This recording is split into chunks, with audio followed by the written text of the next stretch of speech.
All right. I feel like I walked into a party that I'm not invited to. Mike, what are you doing here? We terminated you. Oh, I guess nobody sent the memo to me then. Why would you guys terminate me? What am I out? Well, Are you all right, replacing me? listen. What happened last time is that we had the most listened to and downloaded episode in the history of our show without you. Oh But wow, yeah, number one. so maybe it was coincidence, but maybe it was something to you not being here. But anyway, I mean, you're here now, so we're gonna Mm-hmm. have to move forward, and let's just forget about everything that I said before. Oh, And I yeah, didn't catch anything let's that you. I didn't catch anything that you said before. I guess I'll have to listen Don't later worry on. about it. yeah, no, it's okay, it's okay. Don't worry. Okay, okay. So we're good for All right, tonight. I'm okay to hang tonight. It's all good. yeah, we'll figure something out. All right. But Just ignore anyway, your Mike, it's DM good to see you, commercial. buddy. So happy to have you back. We miss you. We love you, man. We're just playing with you. Yeah. We are gonna get into some ballpark. That was a good one, guys. That was a good Yeah. one.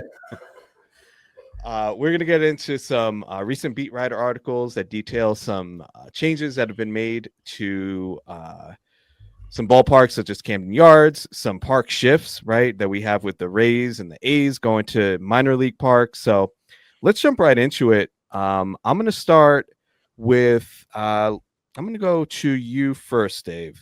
And I know you had given us this article on the changes to from Oakland Coliseum to Sutter Health Park, the AAA affiliate for the A's, where they'll be playing this season.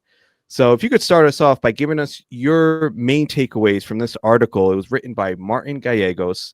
And the title of it was, "Will A's Park be Hitter's Haven? Not as much as you think."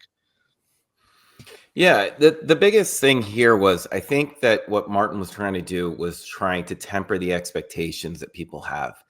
Because a lot of people are thinking that going up to Sacramento, that it's going to be a hitter's haven there. But he was trying to just show that it's not necessarily what's going to happen.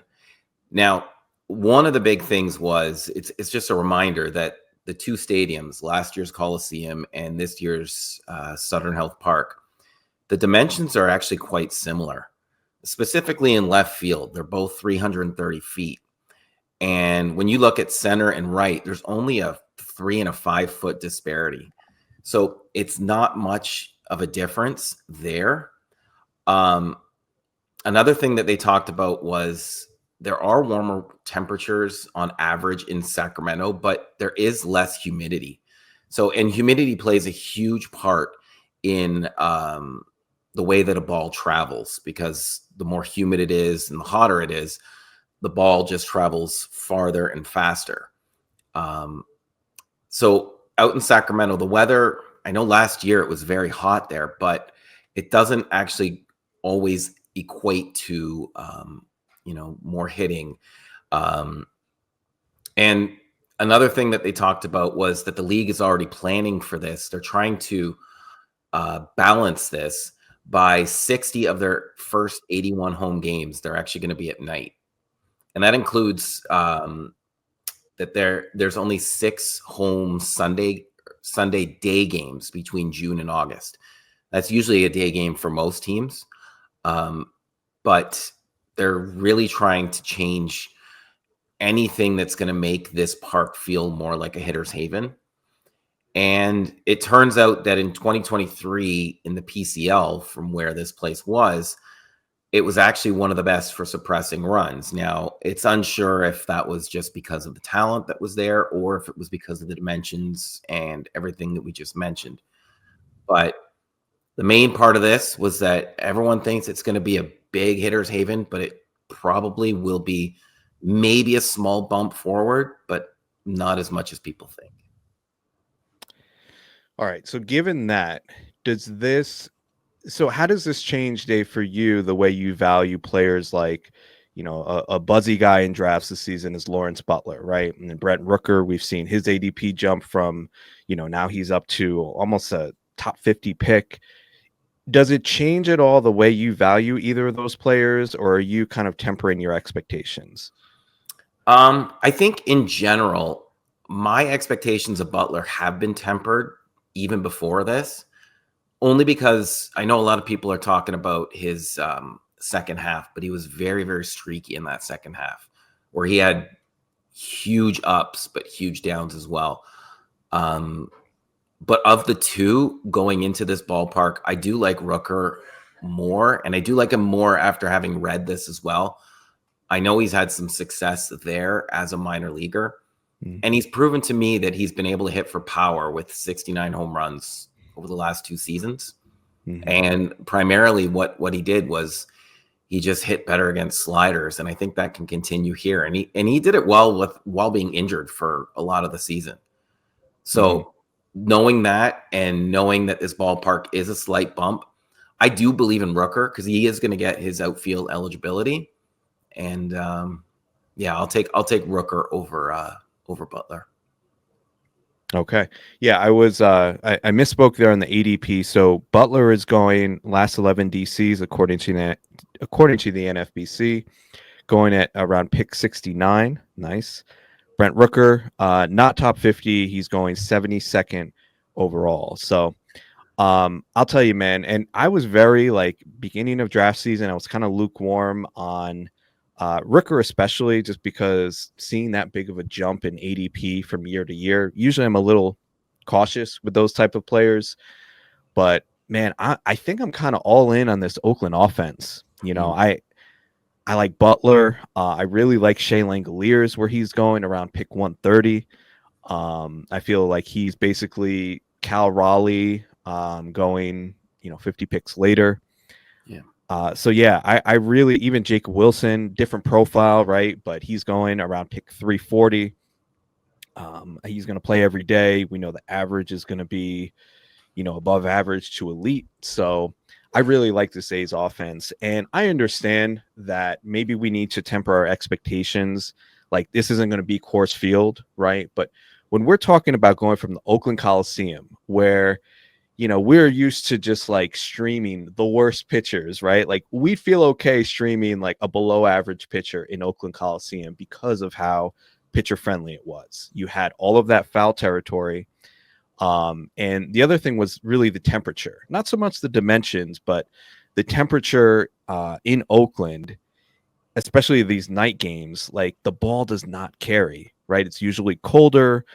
Same thing with San Francisco, which is why their park is so pitcher friendly. It was usually colder, and being right on the bay, there's this. I am not a certified, I'm not a meteorologist, but from what I understand, this marine layer coming off of the bay adds to humidity, which makes it harder for the ball to travel. So I think the difference between where they were to where they're going, which is a more dry climate, like you were saying, I think that's going to show up. And at least, if it gives them another 5 home runs, think about how that changes the value at the end of the season for some of these players. So I'm all about it. Yeah. I know Martin in this article kind of poo-pooed it a little bit, but I'm in on this narrative. All right, so we're going to move on from the A's. Let's go over to, now this isn't a ballpark shift, but we're going to look at a ballpark that is changing dimensions, and we're going to take a look at Camden Yards, which is bringing in their left field wall. And Jake Rill of MLB.com wrote about this article called "A Happier Medium After 3 Years, O's Modifying Left Field Wall Again." So, Mike, take us through, what was it? What do you think is the most important thing that fantasy managers should know about this change? Okay, no, so Jake Rill's going to be on with us in 2 weeks, and Awesome. We're looking forward to having him on to talk about Orioles. But what the article really talked about was that, the corrections that they made to the stadium at Camden Yards, starting in the 2022 season, where they raised the fences and pushed them back a little bit, they've decided to correct back the other way because it was too much of a disparity towards pitching and not enough towards offense. And so what they found over the course of the last few years was that several of their big-time hitters had lost home runs because of the way the defenses were put together there. Not only are they further out, they're also really high in certain cases. So what they've done is, in certain areas in the left field parameters there, they've moved them in as far as 20 feet, and they've also lowered the wall from 13 feet in certain places to more like 8 feet or 6'11", so that those balls that have been hitting the wall there are now going to be going out. So over the course of the last 3 seasons, get this, I did a little research on this. Ramon Urias, not known for being a home run hitter, lost 5 home runs because of the wall. Jordan Westberg last year lost 4. Jorge Mateo, Anthony Santander, and Adley Rutschman each lost 7 home runs over the last 3 seasons because of the confines of Camden Yards. And so they're redoing that to put an emphasis on better offense in Camden Yards. What it does for me, I think, is that it really allows me to take a look at those right-handed power hitters that maybe have been discounted over the last couple of years. And when we're talking about guys like that, we're talking about, in my mind, we're talking about Tyler O'Neill, we're talking about Ryan Mountcastle, we're talking about Jordan Westberg, all right-handed hitters. It really would appear that with this change, that right-handed power is going to play well again in Baltimore. And I would think that those guys, especially Mountcastle and Westberg, O'Neill to a lesser extent until we figure out exactly what his playing time is going to look like. But Mountcastle and Westberg are guys that we should probably inflate a little bit in our ratings just because of the fact that they're changing this. The term that Mike Elias used was, we need a happier medium. And so that was why they've decided to redo the fences there. Interesting to me, I thought they only really gave it 22, 23, and 24 before making a decision that they were really deflating their offense by having the walls be the way that they were. Mm-hmm. You mentioned Ryan Mountcastle. ADP currently, last 11 DCs is 238. Sounds like you're in at that price, but you tell me, Mike, what are your thoughts on him? Absolutely. I think that this is a player that absolutely can hit 30 home runs in that lineup, given playing time and given the new park dimensions there. I have always felt that Ryan Mountcastle is underrated. I think it's because people don't know exactly, when they look at him, they don't know exactly what he is and what they think that he can be. And I think we get lost a lot of time with that in fantasy. We dream about what we think a guy could be as opposed to what that guy is. And Mountcastle is a very useful player, especially at this ADP. Would you wait on first base and make him your starter? That's a really good question. I think that my tendency, I've been thinking a little bit about draft strategy here. Obviously, it's in the middle of February, and it's time to start hitting those things. I do think I'm waiting on first base unless I luck into a Freddie Freeman or a Vlad Guerrero or somebody of that nature. And I don't see myself targeting a first baseman that high. I really think I want to get a shortstop and address outfield. Same thing with third base. I don't know, if I don't get a guy like Machado early on, I think I'm probably going to wait until I get down a little bit lower. I really, really want good shortstops this year. I want a starting shortstop that's a stud, and I want my other middle infield guy to be a shortstop as well. And I could see me doing something like 2 of my first 5 picks on shortstops, but we'll see if that really comes together or not. Yeah, well, the shortstop, it is interesting the way ADP is settled. I feel like you definitely need one by pick, like, I'm just pulling up ADP here, but like pick 180. And I'm not even like Ceddanne Rafaela is kind of the last one. He's kind of the last stand. Yeah. And I'm not even super confident in him. I'd say it's more like Dansby Swanson at pick 168. Yes.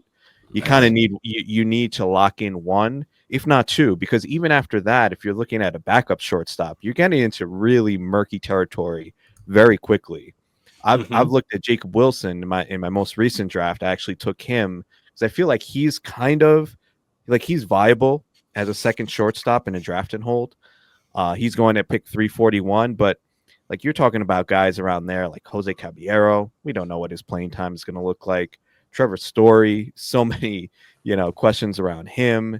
Tyler Fitzgerald, Willie Castro, like guys that just you don't feel 100% confident in. So I agree with you on shortstop. That's a different, we'll save that discussion for another time. But getting back to first base, I think it makes sense. You could definitely, I think it is viable to wait and go for either Mountcastle, or there are like several guys in that tier. You've got like Nathaniel Lowe, Andrew Vaughn, Yandy Diaz, who are all kind of in that tier. Yandy Diaz a little earlier. But I think those are kind of, if you're going to wait, I think you could still get passable production. And if this change really does, improve Mountcastle's power output, then you could be really getting a steal there. I mean, we know he's got the raw power, but, we have yet to see it. People blame it on the wall, and we'll see. I know, like, it is a thing. I saw a quote from Trey Mancini talking about this from several years ago. Like, it's a thing. It gets in your head. These players, like, when they're at home. I remember when the Mets moved to Citi Field, and it was a thing with David Wright. He talked about it openly. Like, these guys, when they're in a pitcher's park, some of these players, it gets in their head. They start messing with their mechanics to compensate for that, and you see them not putting up the numbers that they're capable of. So definitely looking forward to see what these Orioles right-handed hitters do. I mean, I remember when Camden Yards, it was like, man, you wanted everybody on the Orioles, right? Like, before they moved the fences back, it was like Camden Yards was like one of the best places to hit. So hopefully they can find that happy medium and stop robbing these players from multiple home runs a year. All right, let's go to another team in the American League East, and let's talk about the Rays. Now, they're going to a different park. As we know, Tropicana Field got damaged by Hurricane Milton, and now they are going to be playing at Steinbrenner Field, the Yankees' minor league and spring training park. So that's going to be super interesting, going from a dome to, a park that's outdoors that has the same dimensions as Yankee Stadium, playing in Florida in the middle of the summer. So we could expect some pretty big changes there. There was an article we wanted to talk about that was actually from Baseball Prospectus. I really, really enjoyed this one. It was by Jacob Edelman of BP, and the title of it was New Stadium, New Sluggers, 3 Rays Ready to Rake. So Dave, tell us about this article. And he pointed out one player that I'm very interested in this year, and that's Jonathan Aranda. So tell us why we should be, based on the article, particularly interested in him.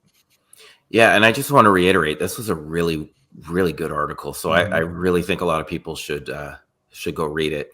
The biggest thing that I took from this before getting to Aranda was that we should expect a lot of offense in Tampa. He did a study, and he looked at like the rising fastball rates of all pitchers. He looked at the Wobicon of Tropicana and Steinbrenner, the spray charts comparing two things. And the biggest thing that we could get from this was that we're going to see a lot of offense, and it's justified by where everything was in Tropicana and at Steinbrenner Field for last year's spring training. I do know that the one that he really, really liked was Jonathan Aranda. And I think there's a chance here for someone to really, really, this is almost league winning value here for where he's going. He's going to get regular at bats at either the DH or first base platoon. Last year he hit 260 with a 268 XBA versus fastballs, and he was still pretty decent against breaking and off-speed pitches. But he's a left-handed batter at Steinbrenner Field, and these dimensions are exactly the same as they are at Yankee Stadium. He pulls the ball. He had an 11.2% barrels per plate appearance. That was 6th in baseball last year. He came up in September, and he hit 253 with 5 home runs. Give me him all day long. He's past pick 400. He's done it in the minors. He was injured last year, which stunted some of his development. I am buying him all day long with, like I said, I could see top 100 value going here. Dave, I've never heard you as confident in a player take as I did just now. That's Jonathan Aranda is your guy, it sounds like. He's my guy. Besides Bo Bichette. Yeah, that's true. He does, That's a but story for he another didn't day. have the same level, like that. That level of confidence I haven't seen in one of Dave's take. That's Aranda is his guy. Aranda's going at pick 334, last 11 DCs. I like it. I mean, I do think the ceiling is a little bit capped because the Rays are an array, right? But all of the underlying batted ball data. I mean, last year, this is 97 batted ball events. I get it. So it's a smaller sample. His barrel rate was 16.5%. That's an elite territory, Mhm. right? And I think the results didn't quite match what the contact quality indicated it should have been. He only had a 430 slug. X slug says it should have been 518. His hard hit rate, according to Fangraphs, was 47.4%. Now you're putting him in Steinbrenner Field with a short porch in right field Yep. in that Florida heat where the ball is going to travel. The pitchers aren't going to have the same advantage. He talked in the article, Jacob Edelman did, about how pitchers in Tropicana Field were shown to have a higher IVB, induced vertical break, both home and away. So this was a thing. There was an effect pitching in that stadium that led to better results for pitchers. So now not having that, I think it's wheels up for a guy like Aranda. And he also mentioned Richie Palacios in the article.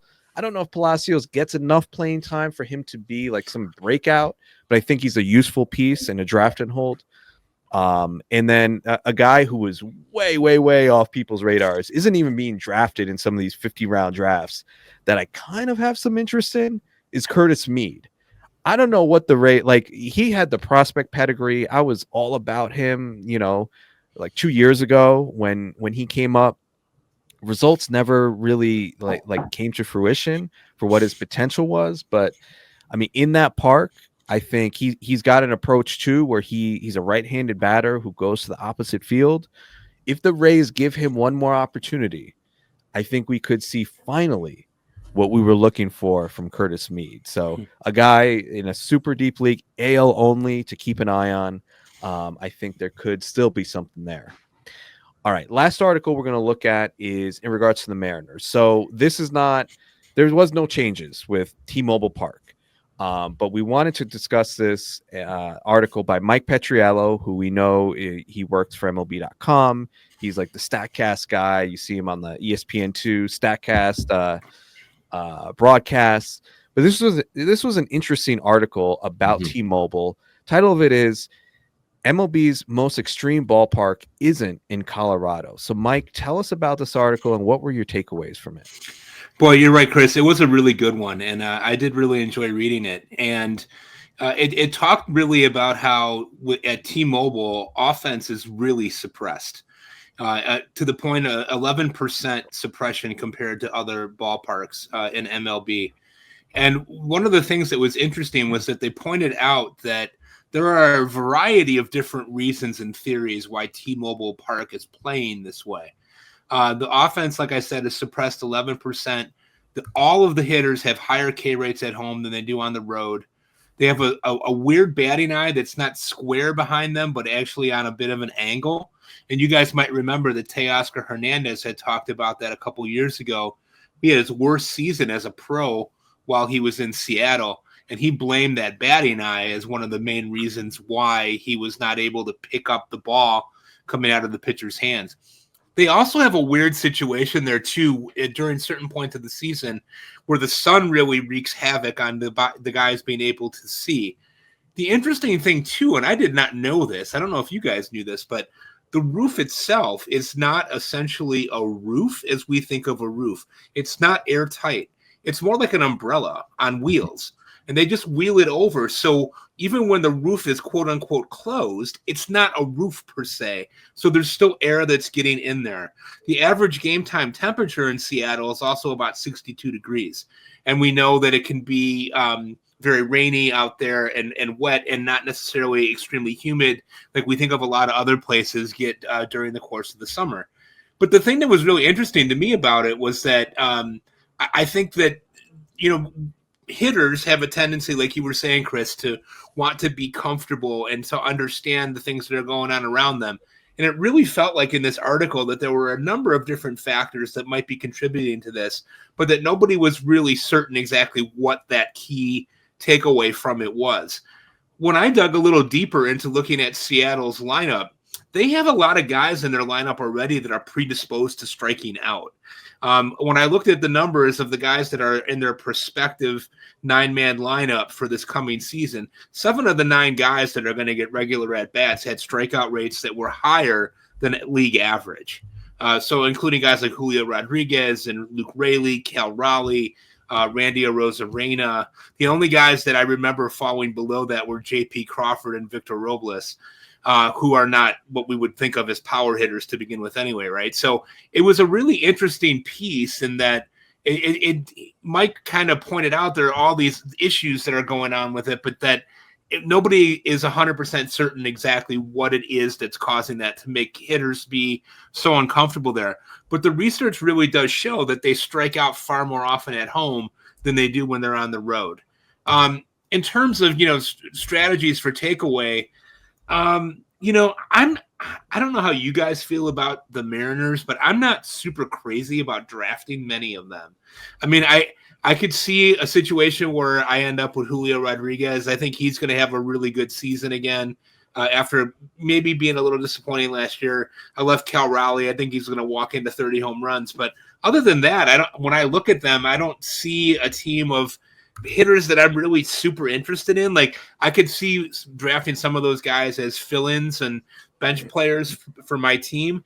But other than Raleigh and Julio Rodriguez, I'm not like super crazy about like Victor Robles or like, Mitch Haniger or anybody like that, So I to me, the takeaway was, Seattle's offense. Oh, okay. Like I'm not sure that I would really be targeting too many of those guys to begin with anyway. That offense stinks. That offense is brutal. I mean, you look besides Julio Rodriguez, I mean, and this is why I have a tough time clicking on Julio in the first round. I mean, he's coming off the down year. Okay, you could say that was an aberration. But man, like the offense around him, the counting stats, like I just don't think are going to be there. It's brutal, man. Like you've got J.P. Crawford, like Jorge Polanco coming off an injury, Victor Robles, like there's not much there. Even a guy like Randy Arozarena, I know people are kind of looking at him as like a bounce back, a possible cheap 2020 option. Like I'm just not about it. Like a guy who I already think might be declining in terms of his skills and athleticism, and then you put him in a bad park in a bad lineup. Like I just see, I guess the bottom's not going to completely fall out because they have nobody else to take playing time. But I think it could get pretty ugly from an average perspective for a guy like that. So, yeah, I just, and the other thing with T-Mobile, like I really feel like we no longer have, as we talked about before, we don't have Oakland Coliseum to stream crappy pitchers in. I think T-Mobile is like an automatic, like unless we're talking about Martin Perez, right? Or like that. Oh, here we go. I had to bring up a White Sox. Like What about Sean Burke?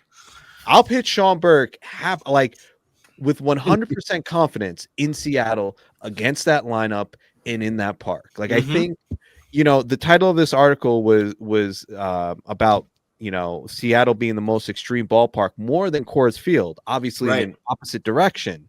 But I think we need to start thinking about it really in that way. Like, think about when we talk about streaming a pitcher in Coors Field, we're only going to stream aces in that environment because we understand how bad that environment is for pitchers. I think it should be the exact opposite when we're talking about Seattle. And on the hitter side, how excited we get when it's like anybody signs with the Rockies, like, oh my God, they're going to get 81 games in Coors. Well, when somebody signs with the Mariners, we should be like, oh crap, like somebody's going to be playing 81 games in T-Mobile Park. So, and maybe even streaming weekly too. If you see a team heading out to Coors, you stack up on all their hitters. Maybe if you see a team going to, Seattle, you want to pick up one of their late starters. Yeah. And like all the Mariners pitchers, I think those guys are just good, right? Like Logan Gilbert's really good. George Kirby's really good. but then you add in the park that they're in, and I'm like, I want at least like one of these guys, even like a discounted Luis Castillo, right? Like people kind of like whatever with him this year. But he's still pitching in Seattle. Like that's so huge. So yeah, I think that's, the park stuff. I think sometimes we could get a little carried away with it, but we got to pay attention, right? And hopefully talking through some of these changes and some of these extreme park effects is helpful as you get ready for your drafts. But we're going to transition to talking about a few players who are changing teams and how their home parks are going to affect them. But before we do that, we are going to take a quick commercial break. All right, we are back. Mike is still with us, so we're happy to still have him here. Of course, this is our buddy. Like you're going to be with us till the end, Mike. You better be. So we won't get rid of you. But let's talk about a few hitters who are switching ballparks, and I thought it'd be interesting to look at how their home park may impact their projection and and their overall output. So let's start with Jake Berger, who I thought was one of the biggest winners of the offseason in terms of where he came from to the park that he's going to. So we know that Berger got traded from the Marlins, which is a pitcher's park, right? With a 92, using the past 2 years, it has a 92 home run park factor. He's now going to Globe Life Field, which has a 114 park factor for home runs. So obviously a huge shift. He's going, he's bumped up in ADP since the trade, but want to get your guys' thoughts on Berger. What are you chasing the ADP up? Like, do you buy into this park shift? And do you think Berger kind of has a breakout because of it? I'm buying in. I like where he's going. Like we said, with the park shift there, and the fact that he did it while playing in Miami is probably the biggest turn on for me. It's that he was able to go into Miami. Like the park factor there is just for right-handed power is near the bottom of the league. So if he was able to do it there, I think he'll be able to transition to a much better ballpark with a much better lineup. And if we're looking at him as a first baseman, right now I have him here around the 11th off the board just based off some ADP. But he's in an area where if you miss out on the top guys, I think you can buy in and get at least 30 home runs this season. And if you draft him as your third baseman, I mean, you could still I'm in on Berger. I love the dual eligibility does help. First base, third base. It definitely helps because it helps you earlier in the draft. If you find yourself, you get your first baseman, you can take him as your third. If you get your third baseman, take him as your first. And if you don't get either, he's there for you if you need him. So I'm in on Berger. Berger is there for us. Yeah. I was just looking up here. You talked about the difference in right-handed hitter park factor, and if you go to Stack or Baseball Savant, you could break that down between right-handed and left-handed hitters. So just confirming what you were saying, Dave, Globe Life Field for right-handed hitters jumps up to a 120 compared to Lone Depot Park. What a crappy name. Some of these parks really they should reject some of these sponsors because the name is just so bad. Like no one wants to call, even like we were saying, T-Mobile Park. Like these names suck. But anyway, Lone Depot Park, right-handed hitter park factor 85. So going from 85 to 120, a huge jump. He's probably not going to hit. He definitely won't hit as high in the Rangers lineup as he did with the Marlins. So maybe a few less at bats, but obviously the lineup is much better. So who knows? That may all be a wash. Mike, I had asked you guys to come up with a bold prediction based on some of the players that we were talking about. I'm going to just ask you for yours right now because it had to do with Jake Berger. Yeah, I'm a White Sox guy, right? I saw him play here. He's a first-round draft pick for the White Sox. And This is a guy that's becoming a burgeoning, consistent performer. 30 home runs seems to be a given if he just falls out of bed the right way. And he's a guy that you root for. He had some pretty horrific injuries coming up. Tore both of his Achilles tendons at different times, missed almost 2 complete seasons of minor league baseball. So he's a guy that you're always rooting for. I think he is going to hit higher up in that lineup. A roster resource has him batting 8th in that lineup. I don't see that happening. I think he's going to hit further up than that. And I really do think that this is a guy that's going to hit. He's hit 250 3 years in a row, a la Chris Davis, right? But if you think about what he can do and how hard he hits the ball and playing in a better park with a better lineup, I think this is a guy that can hit 270 and hit upwards of 40 home runs. And I really do believe that. All right, what want you lying to me here? All right, I'm just pulling up his his oopsie projection. Another talking bad names. But I think Jordan Rosenblum he wanted to mess with us podcasters and just make us sound dumb by saying the oopsie projection. Oopsie. So for Jake Berger, we've got 34 home runs, 94 RBIs, a 252 average. It's a projection. So, there's room for more. So yeah, I mean, that's pretty juicy at that price. A nice juicy burger. So, all right, enough with that. We're gonna move on to the next player, switching ballparks. I'm in on this guy. I'm totally in. I'm like how Dave felt about Jonathan Randa. This is how I feel about this next player, and that is Michael Conforto. Now he's going from one of these parks. We talked about the A's and playing out in the Bay and how those parks, like, it's really hard to hit home runs. San Francisco and Oakland. He's going from San Francisco to now going to Dodger Stadium. So he's going from one of the worst parks to one of the best by park factors, going from an 80 park factor to 122 at Dodger Stadium. Obviously, we don't even have like the shift in lineup quality, right? Going from the Giants to going to the Dodgers, where it'll probably hit 5th or 6th against right-handers. I'm all in on Conforto at his price. I've got him around pick 300 in multiple drafts. I understand, like with Aranda, there is that cap on his playing time. I don't think he's going to be playing against left-handers. Maybe the Dodgers give him 25, maybe 50% of left-handers. I think that would be pushing it. The Dodgers are always going to do what's analytically sound, right? And analytics tell you to always have platoons. And they got guys, right? They've got Andy Pages. They've got Chris Taylor. I think he's still there. They'll probably sign Kike Hernandez, so they'll have options to platoon with him against tough left-handers. But I think what Conforto will give you against right-handed hitters alone makes him worth his draft pick. And I think he's being undervalued because, he kind of fell off the radar. He came up with the Mets, was a big prospect. He had a couple really good years. Then he had that terrible shoulder injury where he dislocated his shoulder on a swing. It took him a while to come back from that.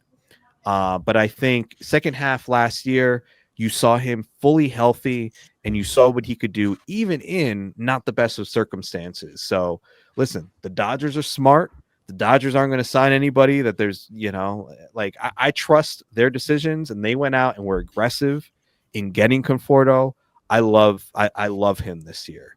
Am I wrong on anything I said there? Do you guys disagree? No, I mean they paid what, 17 million for him? Yeah, so, right. They're paying him too. Yeah. So I like him where he's going. My only concern is just his health, just because it's been hamstring injury after hamstring injury over the years, but he's produced when he's on the field, and it feels like the Dodgers will just go with the hotter hand. I mean, they especially in the outfield, there's always that one spot where there's that unknown. I think they did it with Jason Hayward, and they've had other names out there. I think there's a chance here, if he remains healthy, he's going to produce. So, why not take a shot on getting a piece of the best lineup in baseball? Yep. Paul Goldschmidt, another guy who's switching teams. Mike, I want you to get your thoughts on this one. Goldschmidt goes from the Cardinals to, which is not a great hitters park factor of 90 for home runs over the past 2 years. He's going to Yankee Stadium. So tell me your thoughts. I know, we've got a guy here who's possibly starting to decline. I think entering his age 37 season. Are you in on Goldschmidt given the change in context, or are you kind of shying away thinking this might be another Jose Abreu? Yeah, there's, the three of us have talked about that in our group text quite a bit. And I see a lot of similarities between Abreu and Goldschmidt, lots of hard hit grounders to shortstop. Goldschmidt seems like he's made some adjustment, and it might still be a serviceable player. The problem that I have is that I think people are going to inflate the fact that he's playing for the Yankees, potentially batting cleanup. I don't think that the salad days of over 30 home runs and having double-digit stolen bases are going to be there for him. I mean, he's 37 years old. He's clearly in a level of decline. The Yankees actually have a couple of hitters that are kind of like that. I would say Bellinger's kind of in that same class of like, and his batted ball skills don't look like they're that great to me anymore. That being said, they're both going to be serviceable players for the Yankees. It depends on where you want to get them. Goldschmidt's a guy that I could see hitting somewhere between 20 and 25 home runs with a depressed average. Somebody hitting probably 235, 240, maybe stealing, 5 to 10 bags. So there is value in our game for that. If you're expecting Goldschmidt's going to hit 330 again, I think that, you're out to lunch on that one. I don't know if anybody really is doing that, but there's an automatic charge that comes with a guy going to the Yankees, right? So like that, to me, that's always the thing that I'm navigating is somebody's probably going to be willing to pay that price earlier than what I am. Like I'd way rather take Jake Berger than Goldschmidt. You know what I mean? Like right straight up right now, I'd rather do that. Yeah. I'm surprised that Goldschmidt hasn't risen more. He hasn't gotten more of a Yankees tax since he signed, because I think right now I'm pulling up last 11 drafts. He's at pick 174. I don't have where he was going earlier, but I mean, he's probably risen about 20 picks or so. I think he was going around pick 200 in that range prior to that. So not a huge jump. I think there is, especially those of us like myself that drafted Jose Abreu last year, it's kind of, we feel we don't want to take that chance again on aging first baseman. But I do think the park shift does really matter for him. And if you look at Goldschmidt's underlying batted ball quality, like it was all pretty good last year. Like it wasn't too far off from what he's done in years prior. He did get a little bit unlucky. There was a little bit of slippage in skills, but I think there still could be one good year. I'm fine with him at price. Not a guy that I'm like, he's not like a huge target, but someone that I think if he's there in the right build, makes sense to take a shot on. Let's go to another player who's leaving Yankee Stadium and now going to Detroit, and that's Gleyber Torres. This is a guy I'm totally out on. Maybe it's just because I'm burned by what he did to me last year. He was like my most rostered player, thought going into a contract year, like a good balanced profile, gives you some speed, some power, good Yankees lineup. I was all in last year, and he was such a disappointment. Now that he's leaving Yankee Stadium, going to Comerica, which is one of the worst hitters parks, I'm just not about it. What say you, Dave? Yeah, I'm not in on him at all either, but it really wouldn't surprise me if he actually bounced back, because I don't know mentally if he was all there last year. Just watching some of the highlights and the errors that he made on the field, it felt like he just didn't want to be there. And it felt like he was, I don't know if he was just jealous that he wasn't the star or something about it, but the body language and the lack of, not sportsmanship, but teamwork, it just felt like he didn't want to be there. He wanted out. Maybe he couldn't deal with the pressure. I don't know. Given what we've seen out of him, I think he is still someone that's overrated, but it wouldn't surprise me to see him, just say, I'm all in this year. He's betting on himself, putting in the effort, putting in the extra work to get that long-term contract. But I'm not going to take that chance even at his draft price. Yeah, I just don't see like that is just kind of Glaber, right? Like he just has that he almost reminds me a little bit of Robinson Cano in the way they would play. He's not as like I don't think gifted as Cano, but like just kind of like lackadaisical at times. And it seems like he's just kind of just not really giving 100%. Mhm. I don't know what it is with Glaber. There is something there because there were just too many mental mistakes, and that's been a staple of his game. So I don't know. Maybe there is somebody. Maybe there's another veteran presence on the Tigers that kind of like takes him under his wing, and like I don't know. I'm just making stuff No, up, but just be done. Just be done. just be done. Thank you. All right, enough. Anyway, on to the next player. Hot take. Hot take. Yeah, no more Torres. You may be saying that about me as well, Mike. Maybe I got an idea for a cold open for the next show. Okay, nice. There you go. I'll let you do that one. You do the outline for next week. Last player we're going to discuss is Kyle Tucker. So this is a guy who's a first rounder. I think he provides a really nice balanced profile. Now moving though from Minute Maid, I think it's still called. I don't know. It might be another stupid name that they gave it. They did. And how about Enron Field? Let's call it Enron Field. That's I like. Oh boy. Oh boy. He's moving from the ballpark in Houston to Wrigley. That one is staying the same. But it's not a huge downgrade, but interestingly, Wrigley played very pitcher friendly last year, more so than in prior years. So maybe it was just a thing. The wind, we know the wind is very impactful there. Maybe there were just more days the wind was blowing in. I don't know. Could also be advantageous at times when it's blowing out. I mean, you look at an over-under in one of those games, it's like 11 or 12. So he could also take advantage of that. But where are you guys at on Tucker? Do you have any concerns on, him going from Houston? He's played there his whole career, now going to Chicago, going to a little bit of a ballpark downgrade. Mike, tell me what you think. Yeah, I'm a little concerned. I mean, I think the level that we've been wanting for Kyle Tucker, I mean, he's a fantastic player, don't get me wrong. But, his batting average has kind of been, he had a 257, then he was at 284. And like last year he was hurt with the injury that, wasn't really supposed to be a serious injury, and then ended up being a fracture and cost a lot of people that really valuable time in their fantasy seasons. Wrigley Field has a really bad, undeserved reputation, like you were just reporting, of being a home run launching pad. It's really not.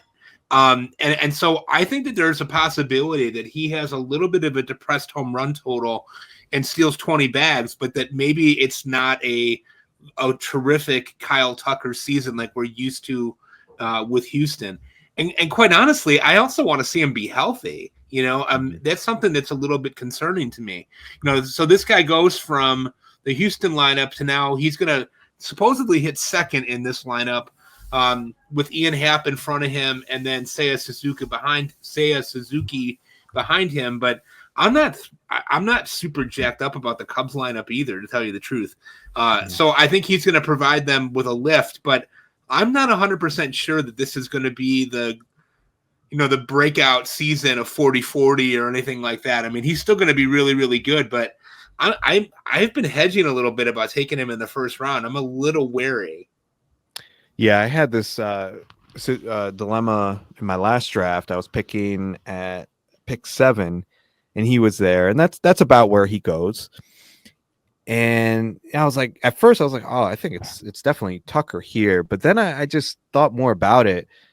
And because of the ballpark shift, also, switching teams, switching leagues, I don't have anything statistically to back up this statement, but anecdotally, it feels like these players, whether it's through free agency or trades, like their first year getting acclimated to a new team and especially a new league, there's usually like you're not going to get like a ceiling season, right? Like usually you see a little bit of a downturn in their performance. So for that reason, I'm kind of out on Tucker. I probably won't have any moving forward either. I just don't see like him putting together some like season that's going to bury me if I don't have him. So no Tucker for me. But we are going to leave that segment there. We're going to be talking bullpens with Mike. But before that, we are going to take our last commercial break. All right, we are back. So, Mike, we wanted to talk to you about this last week before you left us. But I want to get your thoughts on a recent signing. Someone everybody was kind of waiting for to see, where he would land and how that would affect the rest of these closers. And that's Carlos Estevez. He went to the Royals, much to the chagrin of people who drafted Lucas Erceg. But tell us, what are your thoughts on this bullpen? Do you think that people who have Erceg basically, should feel like they don't, like Erceg is basically a wasted pick? What are your thoughts on this bullpen? I think everybody's got to pump the brakes here a little bit. There was a lot of gloom and doom. I mean, Erceg was really climbing up charts, and mine too. As a guy that was, as a wonderful pitcher. I mean, he's got a 4-pitch mix. He's essentially a starting pitcher masquerading as a closer with what he brings to the table. My first take on it really was, Erceg is just a much better pitcher than Estevez is. I mean, I know Estevez has had the job, and we know that means something in context to managers, right? Like, they want a guy that's done the job. They want a guy that doesn't wilt under the pressure of it. Estevez has had a couple of pretty productive seasons closing, even though his stuff on the surface doesn't look like it's that typical great closer stuff that we look for. For those of you who've taken Erceg, do not panic. I still think that he's going to end up being the closer eventually. Whether this is a timeshare at the beginning, we don't know yet. Matt Quatraro has not announced what his plans are for this role. But I definitely could see a situation where Estevez wins the job in spring training, and then has a couple of rough outings early on, and they switch back to Erceg. I mean, Erceg has done nothing to be able to lose the job.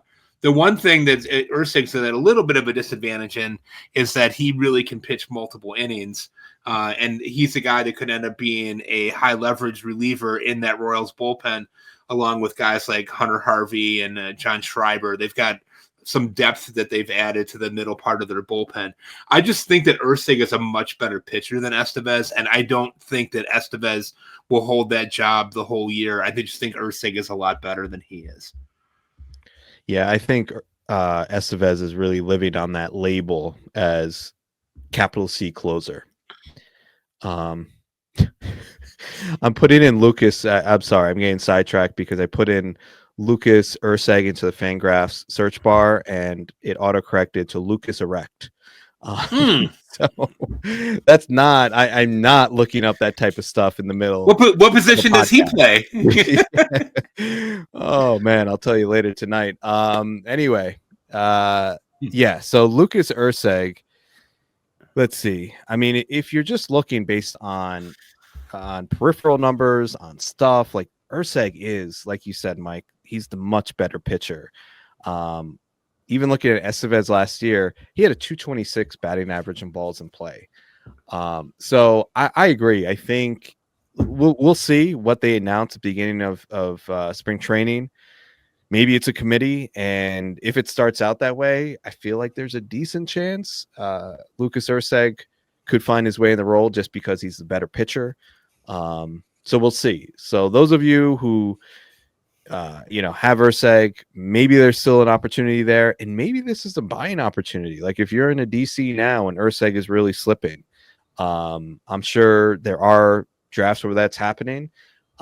Maybe a time to take a shot if he's slipping down to 250, 300. So yeah, so that is the KC bullpen. Thanks for your analysis on that, Mike. I wanted to talk about your most recent article over at Rotoballer. You all should be checking out Mike's work over at Rotoballer and at Fantrax. Your most recent article, I found it interesting that you talked about Andres Munoz there.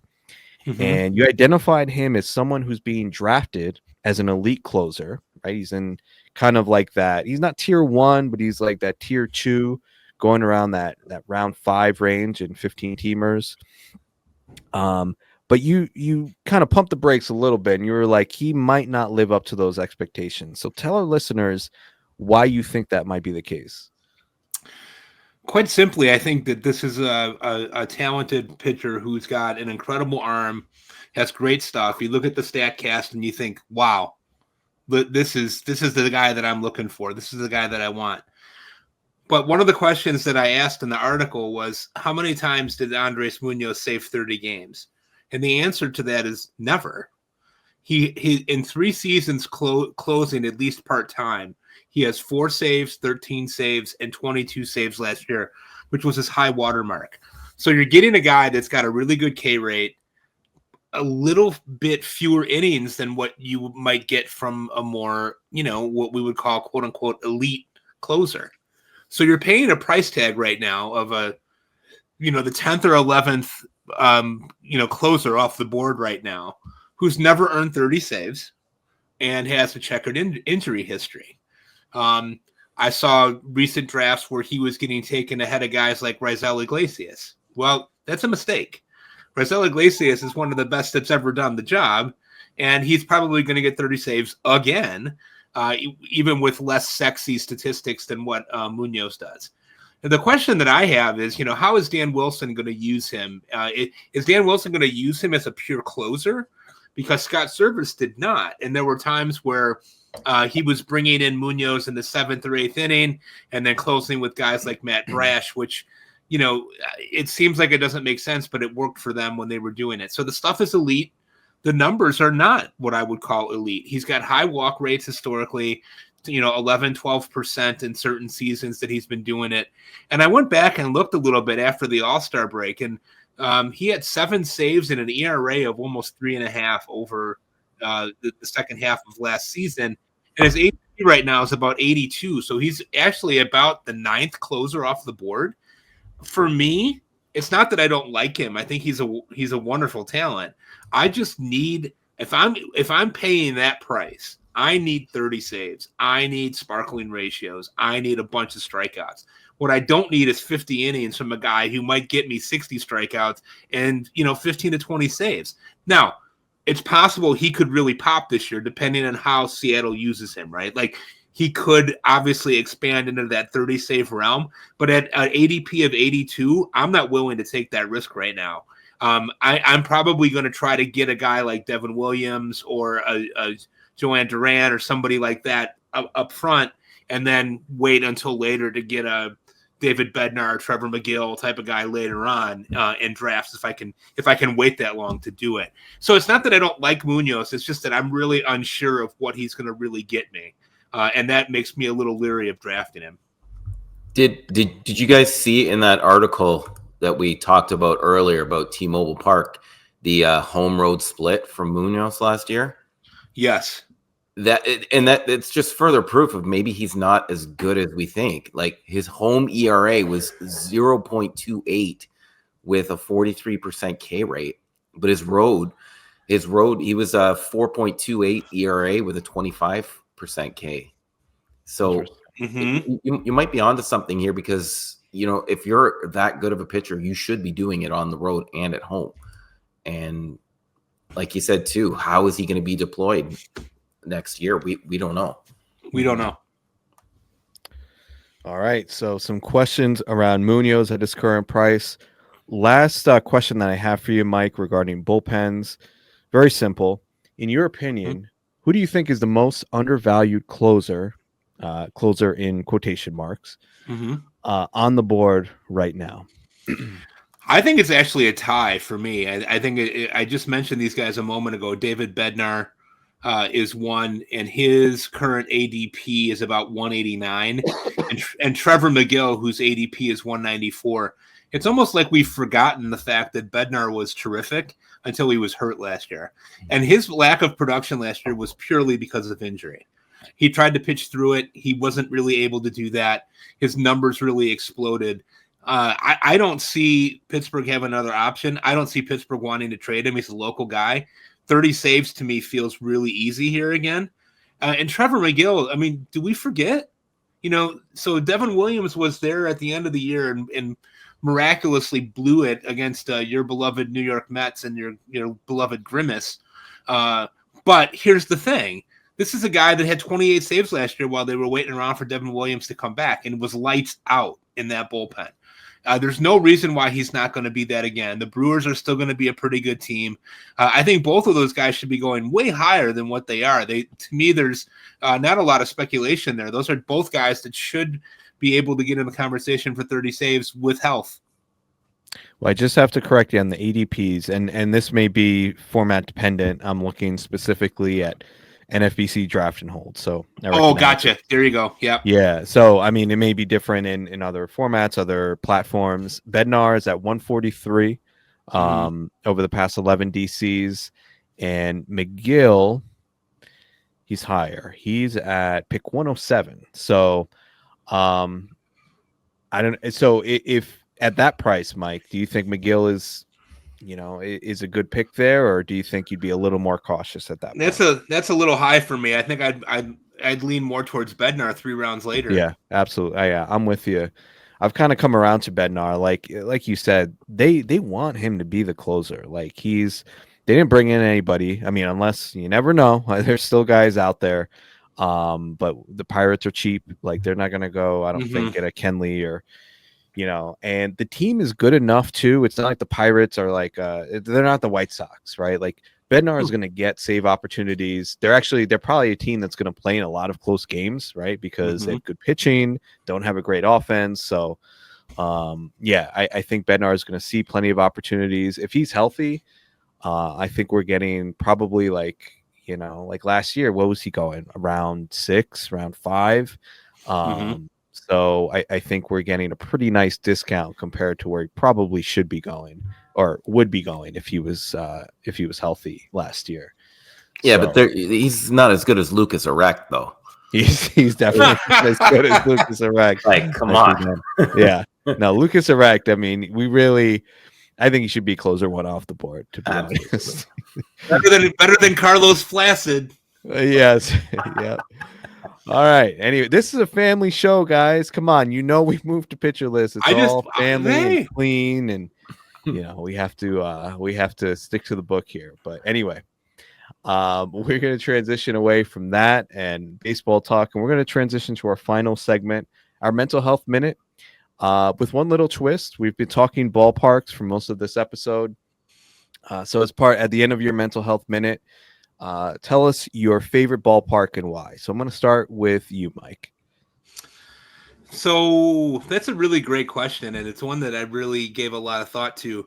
To me, there's always something about going to a Major League Baseball stadium and walking up behind home plate and taking in, the atmosphere once you get up to the top and get into the concourse, right? I've been to I was at Old Yankee Stadium.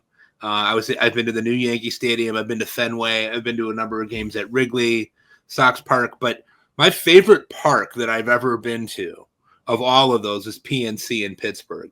It was glorious. They shut down the area around the ballpark. You have to walk across a bridge, the Roberto Clemente Bridge, to get into the stadium. The fans are the most knowledgeable, kindest fans that I've ever been around. And they're just wonderful. They're very welcoming to fans of all teams and people that were there. It was just a wonderful place to see a game. I have a group of guys that I travel with. Shout out to Vin and Appleby and John, guys that I travel with every couple of years. And we decided to go to PNC. The Cubs were playing, which was the only drawback to the whole weekend was that I had to watch the Cubs play. But PNC is a wonderful place. The great sight lines. The food was terrific. The atmosphere was great. I would go back in a heartbeat. If you guys ever get an opportunity to go to PNC, do go. It's really an enjoyable experience. I want to go out. It's funny. I was thinking the other day because I hear that from so many people. Like they love PNC. I've never heard anybody say anything negative about it. I would love to go out. I don't know if it's going to happen this year, but I would love to go see a Paul Skeens start over there. Like I feel like that would just be electric, like just that atmosphere. That would be super cool. And maybe we, I get a Libby Dunn sighting while I'm there. So maybe you guys could go with your new podcast co-host. Yeah. Yes, we may organize a trip and not tell you. All right. What is did you want to do a mental health minute or are we moving on? No, I thank you guys for carrying on without me last week. I was so sick. I had the flu last week. It was the sickest I've been in probably 15 years. Just really struggled. So really happy to be back. This is what I needed for my mental health this week. My week has been absolutely insane at work. I've been late getting back to you guys on text messages just because it's been 12-hour days of just crazy. So thank you guys for having me back and allowing me this opportunity tonight to be able to put work aside for an hour and just talk about ball with my buddies. Awesome. Love having you here. Dave, what about you? Mental health minute and favorite ballpark? My favorite ballpark. I love tradition and I love history and I love just the length of the game and just how long it's been going on. So for me, it's Lone Depot Park in Miami for no, I'm just kidding. I was gonna say, man, and I've been to that park. That park ain't nothing. No, Okay. I haven't actually been to many parks, but I've always wanted to go to Fenway Park.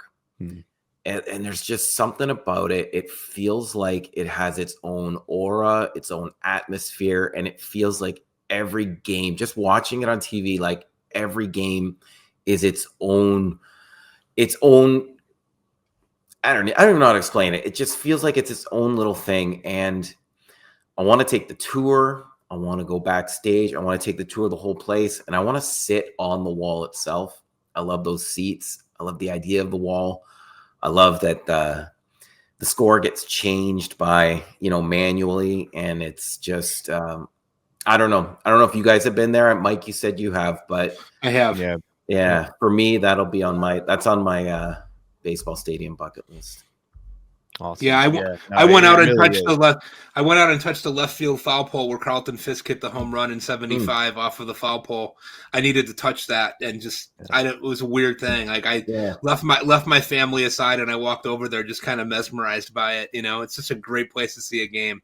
Yeah, it really is. And like you were saying, Dave, like when you're there, it's like I've never been to any baseball game where people are as focused on every pitch as they are at Fenway Park. I would go up. My buddy had season tickets, so he once in a while I'd go up to see the Yankees play up there, and especially when it's Yankees Red Sox. And this was like 15 years ago when the rivalry was still pretty heated.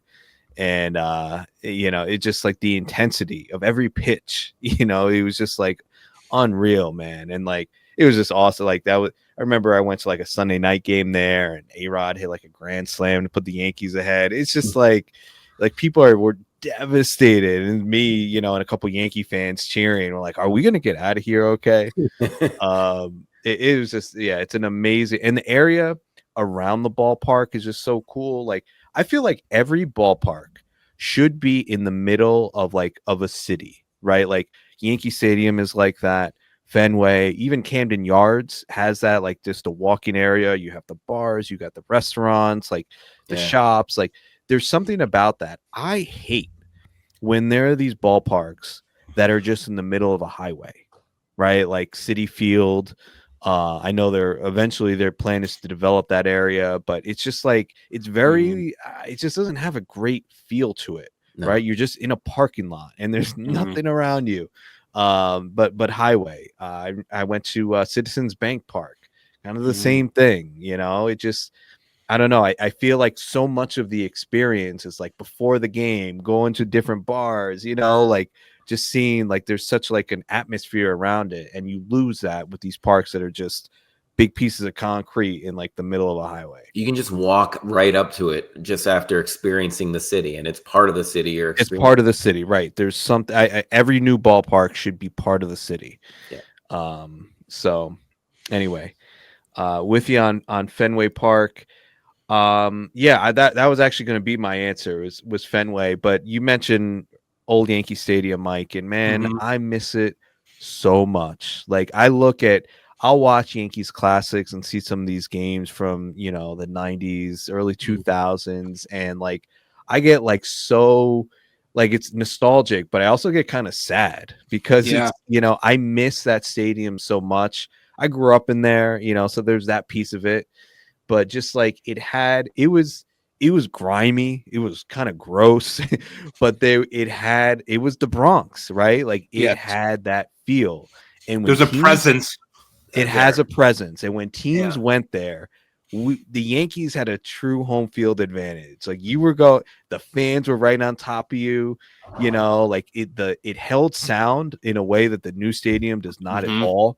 The new stadium just doesn't get that loud, right? But the way the old stadium was built, and it just like, if you were there and it was a big moment in the game, that place was like it gave you goosebumps, like how loud it got. And it just, there's nothing that could replicate that. So, and the other thing you mentioned about going out onto the concourse, like, because now it's all open concourse, so you don't have like, you walk out and you see the field. But with the old stadium, it was all indoors, the concourse. Then you walk out the tunnel and you see that field. And I know people have talked about this.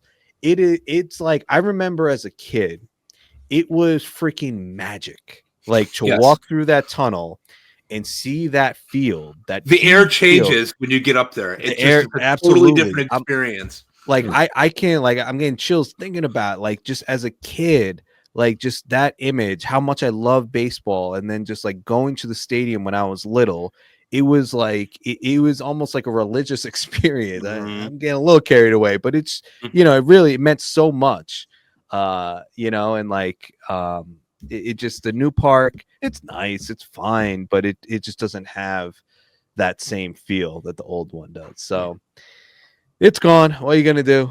You move on. But yeah, in terms of new stadiums in New York, Citi Field's much, even though I don't like the area around it, the park itself, I think, is much better than Yankee Stadium. But that's a discussion for another day. We are going to leave it there for today. We will be back next week with another episode. I hope for those of you who are starting to get into drafts and get into your prep, hope that is going well. You can always feel free to reach out to us if you have questions. Follow us on Twitter at fantasy, the letter B beat. And we'll definitely help you out where we can. But we'll leave it there for today. For Mike Carter, for Dave Funnel, I'm Chris Torres. Thank you so much for listening to Fantasy Baseball Beat.